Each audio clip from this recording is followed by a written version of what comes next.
Tonight, in the fat fatherland, where obesity is rife and ruthless. But it's a bit of a mess down there. Yeah. And you've got a toe missing.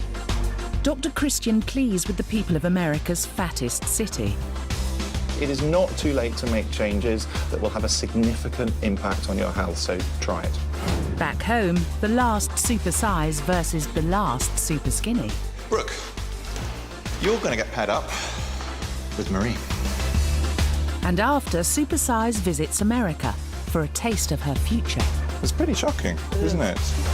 The extreme eaters check into Dr. Christian's feeding clinic I wouldn't rely on luck when it comes to health.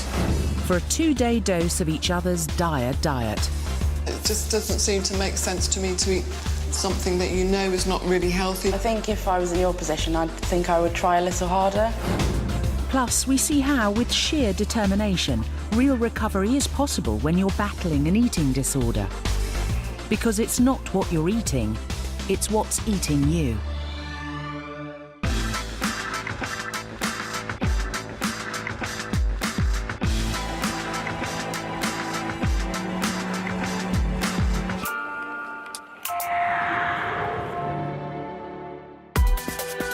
Over the past 30 years, obesity rates have shockingly trebled in the UK, with almost half of all men and a third of all women overweight. And Dr. Christian wants us to change our ways before it's too late. So for the past 7 weeks, he's seen firsthand the horrors of obesity in America's fattest city, Evansville. The heaviest patient I've lifted is 765 pounds. Wow, well over 50 stone then. Here, 38% of residents are clinically obese. Just to move one patient, you need 2 vehicles and you need 4 paramedics. With us not far behind, Dr. Christian wants us to realise Evansville is our future, should we keep piling on the pounds. We've had large caskets for as young as 11 years old. I'm really distressed. At the Deaconess Hospital, Dr. Christian's witnessed how fat can be fatal. Just don't, it's not Hollywood, buddy. You're dead, you're dead. He's seen and heard it all. I got out of the tub and all of a sudden I heard this crunch. Well, it's the end of my time here in Evansville, and there clearly is a problem, but there are small little pockets of hope with people fighting for change. And thankfully, they really seem to be working wonders. Dr. Christian's seen how groups like the Pirouette Project And go up and back, the very top of your back. and the Body Gospel Come on!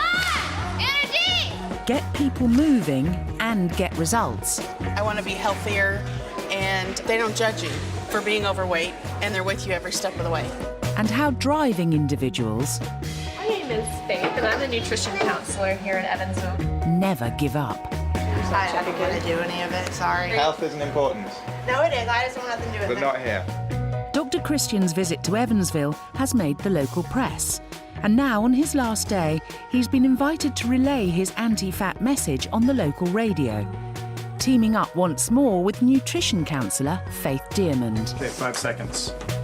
It's time to hit the airwaves for one final push to persuade the people of Evansville to get fit and eat less. So you've been filming in Evansville. What have you seen? What has really jumped out at me is hidden calories, calories that you don't think about. You can order a nice salad, you then slather it in sauces and dressings and stuff. You could cut out 500, 600, 700, 800 calories a day just by changing the nature of the dressings and sauces that you use. The best diet to go on is a diet that you don't know you're on. Change the drink you're drinking, change the sauce you add on your food. You've probably done enough that over time make a difference. You can start today making healthy changes if you want to.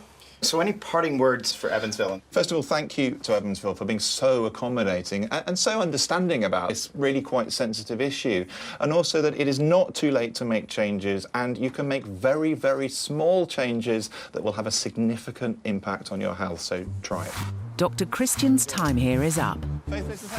But 2 months after his visit, a new Gallup poll revealed that incredibly, in 1 year, Evansville's obesity rate has dropped from 38 to 27%.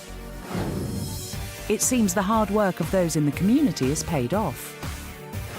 Now the fattest city in the States is McAllen in Texas, with 39% of its population chronically overweight.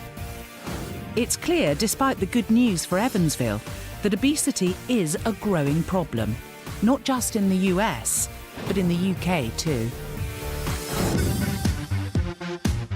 Which is why Dr. Christian's been fighting a war on weight back home, except he's been tackling both ends of the scale. Dreadful diets destroying their health, it's been 8 Supersize versus 8 Superskinny. And tonight, last but not least, the final 2 extreme eaters swap diets to conquer their fatal feeding habits. Brooke, come forward. You're going to get paired up with Marie. Really pleased to meet you. Oh, you're tiny. I think you're like half, at least half of me, I think. Yeah. It was quite shocking to see, like, the 2 extremes, really. But she's lovely, and I think it's a good match. I mean, I feel I eat quite well, so I think you'll be okay. Maybe quantities aren't so good. I know she's big, but from her description of what she ate, it didn't sound like she ate absolutely tons. So it'll be interesting to find out. Brooke and Marie are both bright and well-educated. When it comes to food, these two haven't got a clue. I'm hoping that their time in the feeding clinic will teach them that they need a lot more balance when it comes to healthy eating. 20-year-old medical student Brooke Gamble has one love in her life, and it isn't lectures. Pretty much everything I eat contains some sort of cheese. Cheese toasty, a cheese sandwich, cheesy pasta. I just really like cheese. But it doesn't really like Brooke. And this cheese chomper tops the scales at a weighty 24 stone 8 pounds. Brooke enjoys her fromage fix for 11sies, lunch and dinner. I love making a big lasagna because it's really cheesy and there's always enough for seconds and even thirds.